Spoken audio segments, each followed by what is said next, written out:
So you want to declutter, but you don't know where to start. And you don't want it to be overwhelming. The first thing you want to do is gather your supplies. You'll need the obvious boxes and bags. This is a good place to start because you'll want to be sure that you can categorize your items as you go in order to avoid decluttering things into a pile or space that will then need to be decluttered again.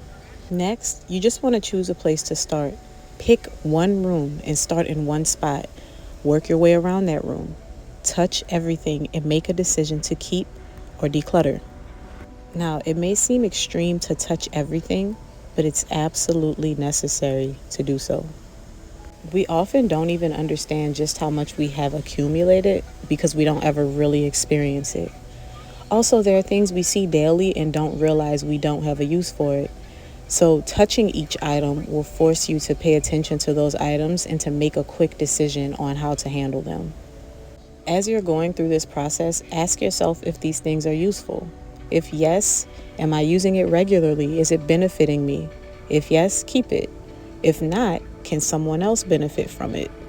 A donate pile if yes, and if no, maybe it's just time to get rid of it altogether. Now, of course, things like home decor and pictures are handled differently. You may not be using them per se, but they are what makes your home your home. Use your discretion with those items. You don't want to mindlessly declutter things of sentiment or decor and then just have to end up purchasing them again. Focus on working through one room at a time and doing this process. Be slow and intentional. Be honest with yourself about what you're actually using. This is not meant to be stressful, and it certainly should not be agonizing. Next, you want to focus on separating your items into categories: keep, donate, get rid of. As you're going through your items, ask yourself what pile each item should reside in. Once you've actually completed this process, focus on having a space for everything.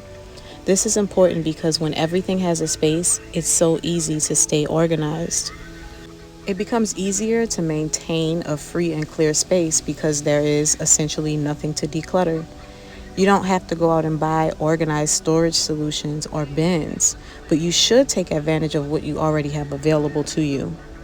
Your dressers, your closets, your drawers. The reason I discourage you from going out to buy more things to help you to stay organized is really two reasons. This just adds to the problem you already have, which is owning too much and not knowing how to manage it. And second, if you can't find space and keep things tidy with what you already have, adding more items is just going to make that harder for you. The very last step is to maintain the decluttered space. Keep it organized by returning things to their original space and by fighting the desperate urge to purchase more items that you just don't need.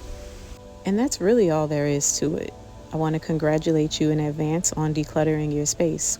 As soon as you have the energy and the willpower to do so, move on to the next room, rinse and repeat. Just remember that the key to maintaining a recently decluttered space is to keep items coming in to a minimum.